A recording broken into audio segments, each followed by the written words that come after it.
Good morning class. हम इससे पहले वाले लेक्चर में हमने पढ़ा classification based on physical state and classification based on forces. आज हम थर्ड टाइप ऑफ क्लासिफिकेशन पढ़ेंगे कोलॉइड्स का, on the type of particles of disperse phase. उस वाले वीडियो में मैंने मल्टी मॉलिक्यूलर कोलॉइड्स आपसे डिस्कस कर दिए थे। Multi molecular, multi means many, molecular means molecules, जिसमें अलग अलग साइज के अलग अलग मॉलिक्यूल्स बनेंगे, that is known as basically multi molecular colloids. So students, इसका एग्जांपल गोल्ड सोल, जो कि बहुत कॉमन सा एग्जांपल है। So these type of third types of colloids, associated colloids. Associated colloids का मतलब है जहाँ एसोसिएशन हो। तो यहाँ एसोसिएशन है दो अलग अलग तरह के मॉलिक्यूल्स के बीच में। लो कंसेंट्रेशन पे behave as normal and strong electrolyte, ये ऐसे बिहेव करते हैं, लेकिन हाई कंसेंट्रेशन पे दे एग्जिबिट कोलॉइडल स्टेट, मतलब कोलॉइडल प्रॉपर्टीज ये एग्जिबिट करते हैं due to the formation of aggregate particles. The formation of micelle takes place only above a particular temperature, जिसको हम क्राफ्ट टेम्परेचर कहते हैं, which is represented by Tk, and above a particular micelle concentration which is known as critical micelle concentration. ये दोनों definitions paper में पूछी जाती है, what is Krafft temperature and what is critical micelle concentration. Students, ये जो point है this is very simple सा पॉइंट है कि एक टेम्परेचर से ऊपर अगर हम टेम्परेचर देंगे तो उस पर मिसल का फॉर्मेशन होगा, और अगर हम एक पर्टिकुलर कंसंट्रेशन उसे देंगे तभी हो पाएगा, अदरवाइज नहीं बन पाएगा। एग्जांपल है सोप्स एंड डिटर्जेंट्स। आपने ये वाला जो डायग्राम है ये पहले भी पढ़ा है। कहाँ पढ़ा है आपने पहले diagram? Action of soap in class 10th आपने पढ़ा है। ये वाला जो एंड है, this is your hydrophobic and this is your hydrophilic and. तो ये आपने पहले भी स्टडी किया हुआ है। Mechanism of missile formation. Let us take the example of soap solution. Soap is a sodium or potassium salt of higher fatty acids and may be represented like this. Sodium stearate, which is a major component of बहुत सारी soaps जो हम use करते हैं, उनमें major component होता है sodium stearate. जब हम इसको पानी में डिजोल्व करते हैं तो ये दो पार्ट्स में टूट जाता है, ये वाला पार्ट, ठीक है। सो अब यहाँ पर दो पार्ट्स बन जाते हैं। This part is however consist two parts, एक लॉन्ग हाइड्रोकार्बन चेन जो कि आपकी होती है पोलर, ठीक है, नॉन पोलर नेचर में, तो वो हाइड्रोफोबिक होगी। और जो दूसरा ग्रुप होगा दिस इज CO ग्रुप, ये जो होगा आयनिक हैड होगा, तो ये एक पोलर पोलैरिटी की तरह बिहेव करेगा, पोलर रहेगा, तो this is hydrophilic, water loving होगा। अब जो वाटर लविंग वाला पार्ट है वो डस्ट से अलग होगा, और जो water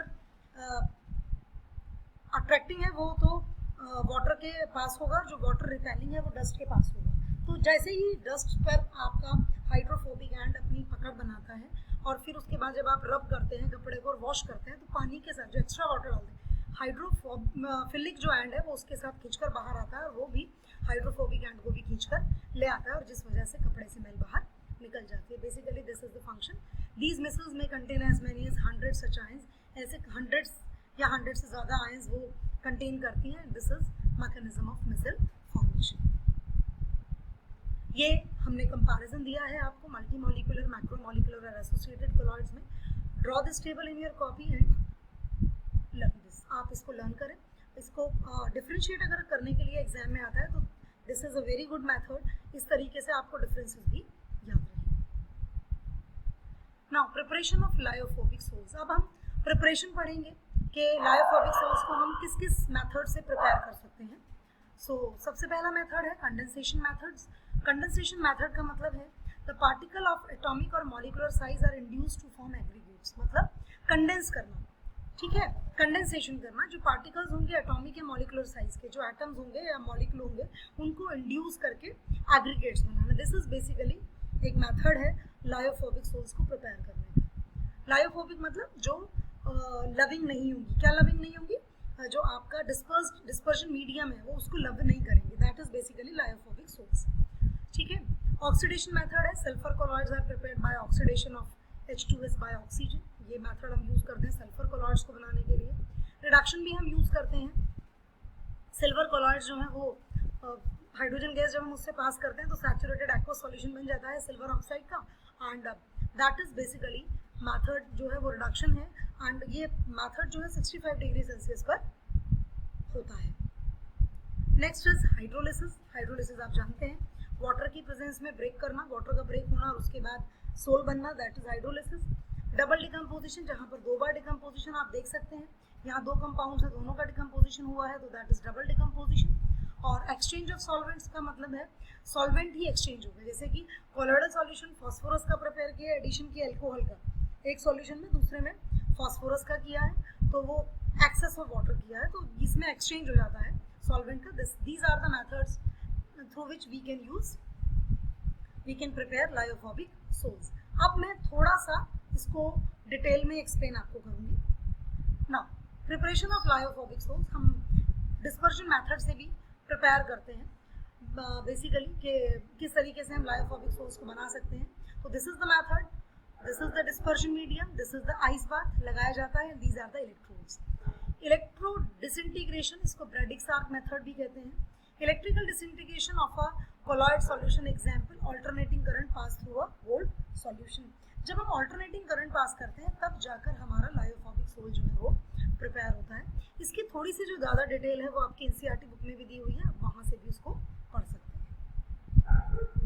peptization, very simple, process of passing of a precipitate into a colloidal particle on adding suitable electrolyte is known as peptization। बेटा पेप्टाइजेशन का जो प्रोसेस है ना वो प्रेसिपिटेशन के अपोजिट है, बस इतना याद रखना। प्रेसिपिटेशन का मतलब होता है कि प्रेसिपिटेट का बनना, पेप्टाइजेशन का मतलब है कि थोड़ा सा अमाउंट ऑफ इलेक्ट्रोलाइट मिलाना और जो प्रेसिपिटेट है उसको कोलॉइडल सॉल्यूशन में कन्वर्ट कर देना, that is basically peptization. Purification of colloids, what we do, these are the methods through which we can purify the colloidal solution। Purification कर सकते हैं हम colloidal solution का, तो वन बाय वन हम ये चारों मेथड्स पढ़ेंगे। प्योरिफिकेशन ऑफ colloids, डायलिसिस करते हैं, आपने सुना है डायलिसिस के बारे में, जो किडनी पेशेंट्स होते हैं उनकी डायलिसिस होती है वो यही है, ठीक है। In this process the colloidal particles are separated from impurities by the diffusion through a porous membrane such as parchment membrane। parchment membrane ही होती है आपकी सेमी परमिएबल मेम्ब्रेन जिसको आप कहते हैं, उसको कोलॉइडन भी कह सकते हैं, ठीक है। इलेक्ट्रोडायलिसिस, इलेक्ट्रोडायलिसिस का मतलब है जिसमें हम इलेक्ट्रिसिटी पास करें और इलेक्ट्रोलाइट लें, पोटेंशियल डिफरेंस अप्लाई करते हैं इलेक्ट्रोडायलिसिस में, दैट इज बेसिकली इलेक्ट्रोडायलिसिस, ठीक है। और अल्ट्रा फिल्ट्रेशन का मतलब क्या है कि हम छोटे से छोटे लेवल तक जाके अल्ट्रा फिल्टर करें जो हमारा कोलॉइडल सॉल्यूशन है, उसको इस तरीके से फिल्ट्रेट करें कि उसके जो डिस्पर्स फेज है वो अलग हो जाए, डिस्पर्शन मीडियम अलग हो जाए, that is basically purification method of colloids। Now properties of colloids, तो what are the properties of colloids?